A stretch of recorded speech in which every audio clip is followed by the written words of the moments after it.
আসন্ন ত্রয়োদশ সংসদ নির্বাচনকে সামনে রেখে জমে উঠেছে মোটরসাইকেল বাজার। অনেক নেতাকর্মীদেরকে দেখা যাচ্ছে মোটরসাইকেলে করে নির্বাচনী প্রচারণা চালাতে। মোটরসাইকেল নিয়ে নির্বাচনী প্রচারণা করেছেন এনসিপির ঢাকা 18 আসনের প্রার্থী আরিফ, এছাড়াও তাহিরি হুজুরের মতো অনেকেই। নির্বাচনী প্রচারণায় মোটরসাইকেলের জনপ্রিয়তার কারণ হিসেবে দেখা যায় মোটরসাইকেলের সবচেয়ে বেশি জনপ্রিয় তরুণদের মধ্যে। এছাড়া শহরের ভেতর গলি, উপগলি, গ্রামাঞ্চলের কাঁচা রাস্তা সব জায়গায় মোটরসাইকেল বেশ সহজেই ঢুকতে পারে। অল্প সময়ে বেশি এলাকায় ঘোরা যায়, যা প্রচারণার জন্য বড় সুবিধা। এছাড়া সংগঠনের শক্তি দেখানোর একটি প্রতীকী কৌশল হিসেবেও মোটরসাইকেলকে ব্যবহার করা হয়।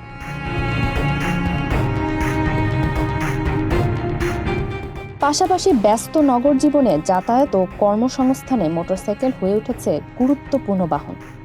বর্তমানে খাতটির বাজার মূল্য প্রায় 10,000 কোটি টাকা, যা 2030 সালে 16,000 কোটি টাকায় পৌঁছানোর সম্ভাবনা রয়েছে।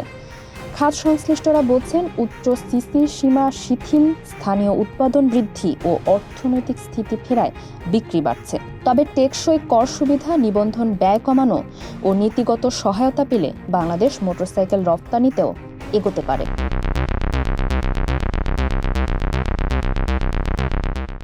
দেশের মোটরসাইকেল বাজারে গত 5 বছরে বিক্রির চিত্রে ওঠানামা স্পষ্ট।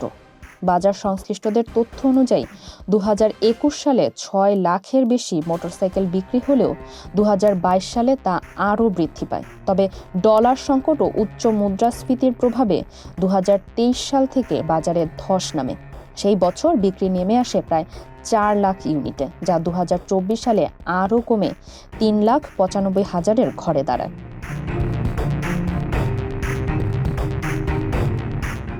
টানা 2 বছরের পতনের পর 2025 সালে বাজারে ঘুরে দাঁড়ানোর ইঙ্গিত দেখা যায়। গত বছর বিক্রি বেড়ে প্রায় 4,72,000 ইউনিটে পৌঁছায়। 2026 সালের ফেব্রুয়ারিতে নির্বাচন সামনে রেখে বছরের শেষ দিকে বিক্রি তুলনামূলক বেশি ছিল এবং চলতি জানুয়ারিতেও সেই গতি অব্যাহত রয়েছে।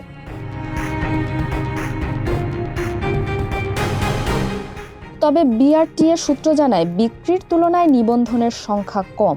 সংশ্লিষ্টদের অভিযোগ, নিবন্ধন প্রক্রিয়া পুরোপুরি স্বয়ংক্রিয় না হওয়ায় হয়রানি ও বাড়তি খরচের আশঙ্কায় অনেক ক্রেতা নিবন্ধনে আগ্রহ হারাচ্ছেন, যা খাতটির স্বাভাবিক বিকাশ ও রাজস্ব আদায়ে বাধা সৃষ্টি করছে। ফারিহা আহমেদ, মানবকণ্ঠ।